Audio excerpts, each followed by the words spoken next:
Le chapitre 7 de la Genèse décrit le déluge, la montée des eaux et le début de la grande purification de la terre. Voici le texte complet.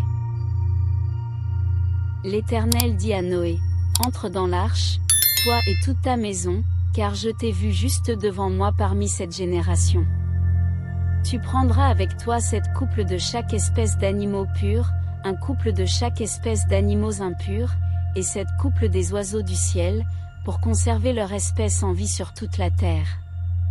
Car dans 7 jours je ferai pleuvoir sur la terre 40 jours et 40 nuits, et j'exterminerai de la surface de la terre tous les êtres que j'ai faits. » Noé obéit à l'Éternel et fit tout ce que Dieu lui avait ordonné.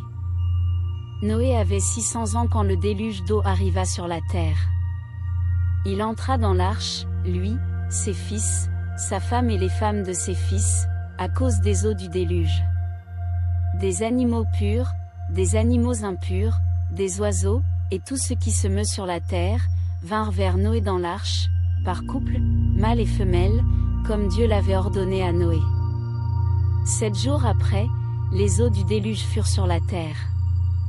Au 40e jour, les eaux grossirent, enlevèrent l'arche et la portèrent au-dessus de la terre. L'eau grandit, elle grossit de plus en plus sur la terre, et l'arche flottait à la surface des eaux.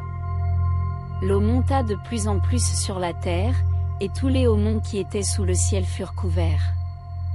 Les eaux montèrent de 15 coudées au-dessus des montagnes, et elles couvrirent toutes les montagnes élevées qui étaient sous les cieux. Tous les êtres vivants qui se mouvaient sur la terre moururent, les oiseaux, le bétail, les animaux, tous les êtres qui fourmillaient sur la terre, et tout homme.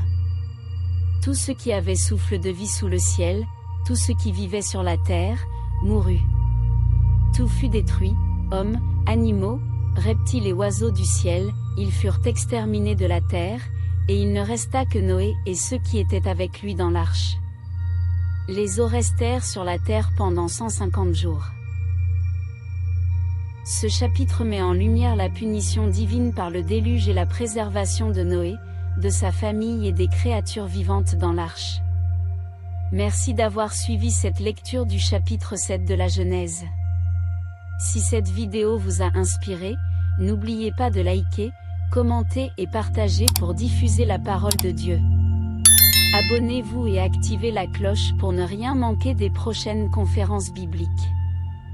Que Dieu vous bénisse abondamment et à très bientôt pour un nouveau chapitre. Étincelle livre ouvert.